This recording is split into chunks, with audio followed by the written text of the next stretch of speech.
Hello there, my very good friends. On today's wrestling news, we'll tell you everything you need to know about Roderick Strong requesting his WWE release. A surprising wrestler may have left AEW. Are WWE planning more regular rounds of NXT releases? And I'll tell you which NXT 2.0 star WWE are apparently hot on. I'm Adam Wilborn. And I'm Andy Murray. And this is the news. It's a lot of people leaving the company we're talking about today, or leaving various companies and moving around and going elsewhere. Apologies, by the way, for the state of our WWE releases video on Friday night. Me and Adam Cleary were in the pub for science.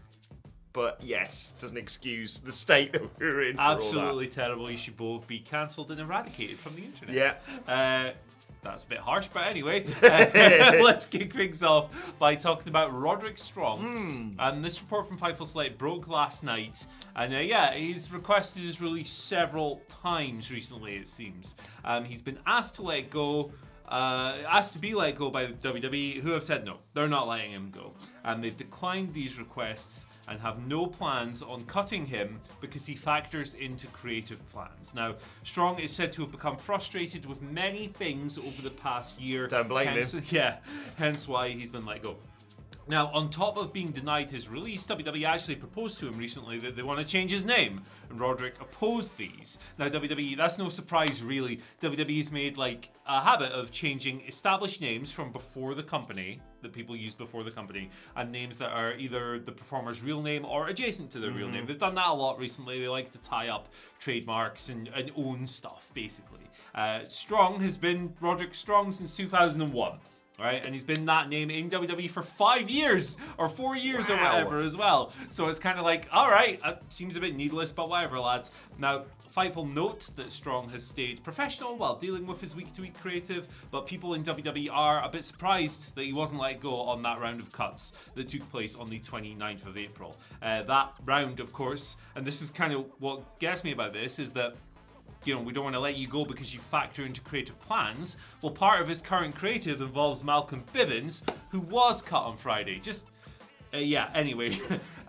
Strong signed a contract extension with WWE in 2021, so he's bound to the company for the future, and they are not letting him go. So my stance on this is the same as it always is. If somebody wants out, you should let them out. 100%. I think if the company has the rights to cut people just as they see fit, then wrestlers should have that same right. Yes. In the case of Strong, because he's on NXT, he would have a 30-day non-compete clause. Basically, that means that WWE can fire him or let him go, and they're giving him 30 days notice where he's still paid before becoming a free agent. Roderick Strong, I agree with Bryan Danielson. Roderick Strong should be able to go, hey, I'm giving you my 30 days and I'm off. I don't agree with holding on to people who want to go just as much as I don't agree with cutting people who don't want to go. Yeah, exactly. It's strange, all this, isn't it? Like you say, in terms of them releasing, 10 wrestlers? 10 wrestlers in total? It was 9, and then halfway through the report, Dexter Lumis was released. That's when it became 10. With them saying, we're going to sack you, and you, and there's a guy there sticking his hand in the air going, please just get rid of me. Like, the poor bastard, everyone he surrounds himself with gets bloody fired, released, or just leaves WWE, all undisputed here. Like you say, Diamond Mine. There's a whole thread on it on Twitter, basically.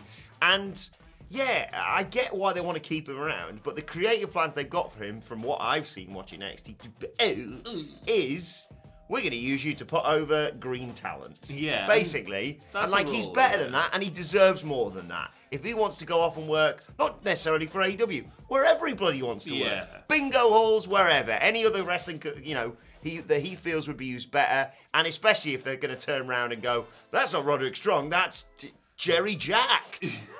Jerry Jacked. So I'm just like, if he wants to, like you say, as with everyone, but particularly with someone like Roderick Strong, because I feel like if you're not going to use it, if you NXT 2.0 is all about the young kids and put them on the main roster, then same with Dakota Kai, they're far too good to just be used as I'll look up at the lights whilst you try and train some people in the ring. Yeah, for sure. I think to summarise, there's a lot of very interesting things that Roderick Strong, who's tremendous at pro wrestling, there's a lot of interesting things he could be doing. As well. He is. There's so many cool things he could be doing around the wider wrestling world, be it in this company, on the indies, Japan, USA, Mexico, wherever he wants to go. A lot of cool options for a guy like that. In NXT, he's just going to be a guy who elevates greener talent, and it seems that he's not too happy with that. Also, a lot of people linking them up with AEW because obviously the Undisputed Era are there, or what was the Undisputed Era there. Personally, and this is an unpopular opinion, but I'm going to say it anyway because it's mine, I think that act is extremely stale.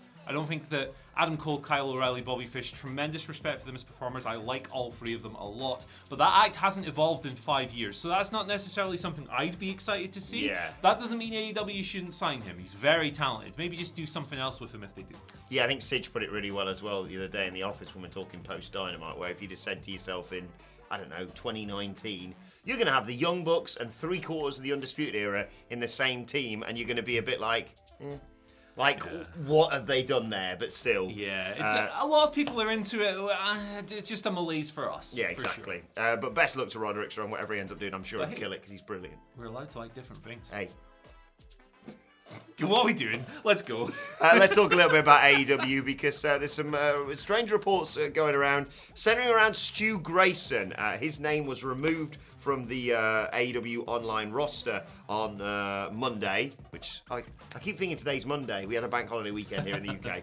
Yesterday, his name was removed from the AEW online roster alongside the likes of Joey Janela, Jack Evans, and Marco Stunt. Now, of course, we all reported on them and the fact that they were, not having their contract renewed. Yep. It's not the same as getting fired. That was known, but now, Dave Meltzer, Wrestling Observer, Figure 4 Online, Dave Meltzer, who he is, said it hasn't been revealed whether or not he hasn't had his contract renewed by the promotion or just asked for his contract not to be renewed.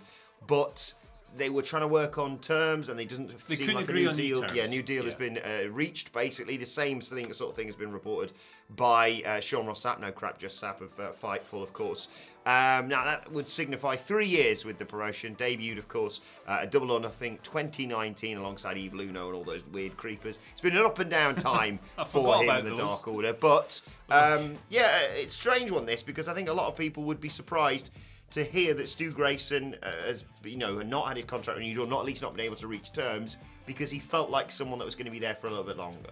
Yeah, it's a weird one, this. And I don't want to pass too much judgment on it until it has been confirmed. I think Sapp stressed that he'd reached out to people within AEW and just not heard anything back as of yet. So you should probably expect more to come out on this because he is Scoop Doggy Dog.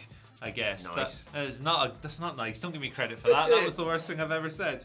Sorry, Sean. Sorry to tell you with Scoop Doggy Dog. But I like the Dark Order had a difficult debut, right? It was really poorly received, and then they had that angle at the end of 2019 where they just killed everyone on the December 18th 2019 show, and it was it just the act did not get over to the desired level initially. Now that obviously changed with time. Yes. Became a very popular stable, grew exponentially. We obviously had the tragic passing of Brody Lee, and since then they've been kind of like this cherished babyface. I mean, they were trending in that direction before, but they're this cherished babyface institution. I think that Stu is extremely talented. I don't think he's somebody that AEW is necessarily ever going to make this huge headlining star or anything, but him and Uno have been in a fantastic tag team for years, going back to their days as the Super Smash Brothers, long before they were in AEW. So I'm very surprised by this, and if he does leave, I'll be disappointed because I think they're extremely talented, and their usage rate has really tumbled recently as well. They've not been in many 2-on-2 tag matches as of late. I don't have the numbers in front of me, but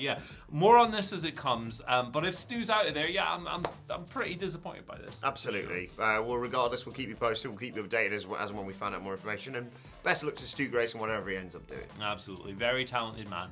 Like a ripped Jules. Not that Jules isn't ripped. Is he? Is Jules ripped? I don't know. I don't know. I haven't seen him naked for a while yet now. So. Yeah, ask him to do the next time. Retro jacked. Yeah. Oh, A. The J stands for. Right. Okay. Let's move over. The NXT releases on Friday, right? We'll pick them apart a little bit. But Dave Meltzer, Wrestling Observer Radio, a new report on this matter. Budget cuts were obviously spoken about as the reason, again, for the cuts on Friday. It's always the same. Yep. Now, it seems that these kind of rounds of releases with NXT could be on the verge of becoming a more frequent occurrence. Apparently, NXT wrestlers are effectively going to be given 90 days at a pop to demonstrate what the promotion perceives to be an acceptable level of improvement. And if they don't hit that level, they might be cut from the roster. This does not exclude people who are on long-term contracts. As we've learned through these round of cuts, it doesn't matter if you sign like a 4 or 5 year Yep. deal. They can just push. It's independent contractor stuff. We've gone over it a million times. But there you go. People who have improved to WWE's desired level will presumably be safe from all of this. But this was given as one of the reasons behind Harlan's departure. Sean Ross Sapp, Fightful, reported that he hadn't improved to the level WWE had wanted, so they got rid of him as part of that round of cuts, which he was quite surprising to me. But, you know, at the same time, it's like, stop comparing people to like Brock Lesnar and Kurt Angle before they've even had the match. It's not a great comparison. So there's a lot to unpack on this. I'm going to keep it brief. I think that, you know, assessing talent and their improvement is all fine and well. However, when you remove things like house show loops, which is how people improve, by the way, by getting reps, you are not putting them in a position to improve necessarily. I don't think that the current model is going to succeed in improving the majority of its participants. I would like to be proved wrong, but I don't think I will. Yeah, I think they're really missing the Largo loop, like you say, because all they're doing in the week, one assumes, is rehearsing the match they're going to have on telly on a Tuesday night. And that's, you know, all well and good for that match. But as we've seen, if something goes awry, if they get lost in that match, they don't know what to do because they're working off muscle memory a lot of the time. Look, you know, this weird sort of sword of Damocles hanging over them, I don't think it's going to help anyone, to be perfectly honest. And the air of desperation that seems to signify of like, well, you know, in 90 days, one of you might be gone. So, you know, and it also signals to me as a fan, I know not a lot of the audience may know about this, but it's like, well, why get invested in stuff? Because, like, what are they going to do? This NXT do spring breaking tonight, and they're just going to be like, what Creed brothers are like, oh yeah, it's always just been the two of us. Yeah. It's just weird, It's weird. And I appreciate that Bivens wanted out and all of that Oh, stuff. absolutely. Yeah, He deserves so much more. He's brilliant. Yeah. Same with Dakota Kai. She wasn't going to re-sign. But on the other side of that, you have people like Persia Parata and Dexter Loomis who are on TV every week. And I don't know, man. Look, rounds of releases, we need to stop pretending we're shocked when stuff like that. You see it on social media. How could they let go there? How could they? I can't believe it. Nah, man. Like, that's really naive. Like, this is just something they do now. It's really horrible to see people lose their jobs, but we're going to talk about it on the news every time. And best of luck to those let go, of course. And like, I mean, Bivens is so awesome. I can't wait to see what he does next. It's going to be brilliant, whatever he does. And if there's someone that you like has been released, please do try and go and support them as much as you can, because like you say, in 30 days, a lot of these NXT guys, that's going to be it. But one person from NXT 2.0 WWE seems to be very hot on is Nikita Lyons. Yes, she is the one who trended all over social media with that unique pinning combination, I think is the best way of putting it. Dave Meltzer was on Sunday night's Main Event podcast, which is, Andy, one of the best podcasts out there that isn't ours, obviously. But the promotion really likes the reaction that Lyons has received since becoming a regular on NXT TV. She's worked 6 televised matches to date, debuting back on the New Year's Eve episode of NXT 2.0. Of 205 Live. That's right. And she now appears to be setting up a match with Natalya. I get where they're coming from, why the promotion might be rather high on Nikita Lyons. She's over in that room for sure. I mean, it's quite easy to get over in that room, but it's undeniable that she is over in that room. She's a really interesting prospect for sure. I think that a lot of people would point to her as a symbol of the sexualization of that brand. Just a bit, in the way she's presented, and that's not an unfair comment. That's the path that NXT 2.0 has taken since last September. It's what the show is. But I think she has some legit skills with like her kicks and stuff. I think, is it Taekwondo or something she has like a background in? Yeah, some like kind that. of striking art, and like a lot of her stuff does look really good. There's definitely a lot of greenness there, like as we saw in her last legend matches recently. She still has a long way to go for sure as a developing talent, but there's promise there for sure. And I think it was like 2018 she got her wrestling start in WOW, so she's worked in other companies as well. We'll see if the NXT 2.0 system works. Bring back the Largo loop. It's really easy. She's had 6 televised matches. Get her having, every other day, let's say, a match. whether it be in the performance center or out on the road, get to work with the crowd and work out what she can do and what have you, and to get loads of the others out there. Me and Sid are always talking about how brilliant Trick Williams could be. But it just needs a bit more reps. Yeah, it's frustrating, and it's man. not the same doing it in a gym, is it? Because there's no live crowd there. No. You don't know what's getting over. You don't know what's working. You don't learn how to command the responses of the crowd, which is the whole point of pro wrestling. So, yeah, I agree 100%. These people just aren't getting enough experience, and I don't think they will in this system. No, exactly. Well, unless they're Tony D'Angelo, because they got connection. Oh, God. What's his new mate's called again? Stacks and Lips. 2 dimes, I think. 2 dimes. Lips is like a common mafia name. It is indeed. Feet. Johnny Tight Lips. Remember Where'd they hit you, Johnny? I ain't saying nothing.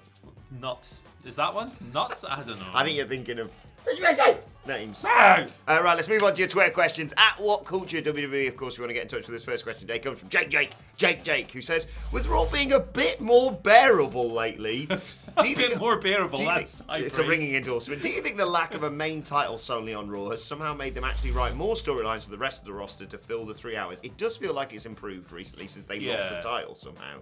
Yeah, Raw has been pretty good recently, actually. Like, I know SmackDown was kind of like the WWE critical darling last year, but while it is seemingly fallen off a little bit, it's funny, isn't it? Like, it seems like at some points Raw's up here and SmackDown's down here, and then it just reverses. It's never kind of like both? Yeah, it's never on an equal footing. I think this is more of a coincidence than everything else. I don't necessarily think that taking the top title away or spreading it across the brands is the reason for the upturn. I think that the show would still benefit from having a top thing and a top guy that's there every single week. But I think the upturn is... I don't want to use undeniable because subjective terms. He's saying good. It's not a fact that it's better. It's an opinion that it's better. But in my opinion, and the opinion of many others, it is better. Yeah. So I don't want to say like it's some kind of undisputed fact, but I think the upturn in general is pretty apparent. Yeah, I think it's a little bit of both. I mean, we always grade Raw on a curve because we've sat through some of the worst 3 hours, especially quite recently. Yeah. Not super recent, but quite recently. I think it's a couple of things. I think, yes, arguably the lack of a title has made them think, oh, God, we need to make other things seem more important. But, like, they've got great stuff there anyway right now. You've got, RK Bro are just wonderful week in, week out. You've got Cody's here and all the excitement that can bring. Asuka's just shown up. That main event was really quite enjoyable, I thought, last night. So I think it's a little from column A, a little from column B. But if you want to find out what we thought about Raw, check out Simon Miller's Ups and Downs later on today. I'm still strangely into several weeks later for some reason. Did we say at the same time? 1, 2, 3. Ezekiel. Yes. Yes! I don't know why, but it's succeeding despite itself, I think. Kevin Owens is great. I think he's the new Ultimate Warrior. Yeah, don't curse him with that, man. No. Gee whiz. The next Gable Stevenson. Sorry, the next Kurt Angle. Next Gable Stevenson. Hey, that's probably going to be next for the speed that this company works at. Anyway, Biggest Joe gives us our second question today. Says, hey guys, it looks like DJ and Nikki ASH are finally teaming up. Could you see them align with Becky Lynch? In, like a Celtic connection. Yeah, I was thinking something along those lines. Yeah, it was interesting to see that backstage interaction last night. I think that we gave Nikki Ash a fair chance when they took on the gimmick on the news. We sat here and we said, this isn't for us, it's for the kids. Let's give it a shot and put our personal, feelings on gimmicks like this aside. But it hasn't worked. It hasn't worked. So I'm glad to see her getting serious. I don't know if they'll align with Becky Lynch, but it'd be an interesting thing to do, putting another female stable together. Yes, sure. I wouldn't have a line with Becky Lynch. I think she needs to sort of slowly start turning face after losing a feud with Asuka, basically, with a big pay-per-view premium live event match. There you go. And, there you go. Scottish, the new women's tag team to set up against... That's what they're called. What they called Sasha and Naomi, because Natalya and Shayna are not winning the titles. No, they really are not. Nope. Angela Dawn gives us our final question today, and it's multiple choice. Angela writes, hello, Andy and King of the Mic. Oh. 3 days off. Let's see if it still works. Yeah. Oh! was. Unbearable. That's your alarm clock on a Tuesday morning after a 3-day weekend. It's 4 a.m. and he's doing that in my ear, man. Jeez. Angela writes, would you rather be trained by Hardcore Holly during the Tough Enough era? No. Be on the receiving end of a rib by a young Randy Orton? Oh, no. Or have Judge Undertaker decide your fate in wrestler's court? Oh, my God. It's a real toughie, that, isn't it? Yeah, all of those suck, man. I guess that's the point. It's really good. Right, so the Randy Orton rib is probably him defecating in your bag. Yeah, which or is doing something, gross. another bodily function into his hand. Yeah, it's like, I mean, that's disgusting, obviously. The Undertaker. I don't have any nice things to say about the Undertaker By the boys of beef. and his backstage reputation. So I'm sure that would be horrendous as well. And also, Hardcore Holly would beat the piss out of you. So the thing is, like, Hardcore Holly, if you trained with him, he would stiff you, and you'd probably hurt for like a month, right? If you're an untrained goober like me, you would probably hurt for like ages and ages, right? So I went to the gym on Saturday, and I hurt today still. So I'm ruling that out because the impact of that would be felt for a long time. The Undertaker thing is ambiguous and could mean anything from getting slapped in the face to like being banned from the locker room for 3 months. So that again has far-reaching consequences. For a hall, because that's where you're going to be changing. Yeah, so as far as like the consequences go, honestly, you open up your bag and there's a poop in there, right? Could be worse. Yeah, it could be worse. It could be worse. I'm going with that. Okay. They're all bad, but I mean, I'm not condoning Randy Orton's terrible behavior early in his career. Don't mistake that for this. But yeah. I'm going Hardcore Holly. What? Wow. Because I think I could win him over with my your toughness. Just my banter and just sort of general aura. Hey, Bobby! Got a little bit stiff there, brother. Hey, Bobsy. Yeah, I think. Hey, remember that time you said, "Give me the belt, let me beat everybody." Oh, go, Bob! Stop! Well, they don't call him Bob Ho Ho Holly for a reason. He just loves the bands. Yeah. I'll put a whoopee cushion for under his chair first day. Hey, gotcha, Bobby! I've not read it. I've not finished reading his book yet. I've started it a few times and for some reason not carried on. But I swear to goodness, the opening line is something along the lines of, "I've never liked bullies."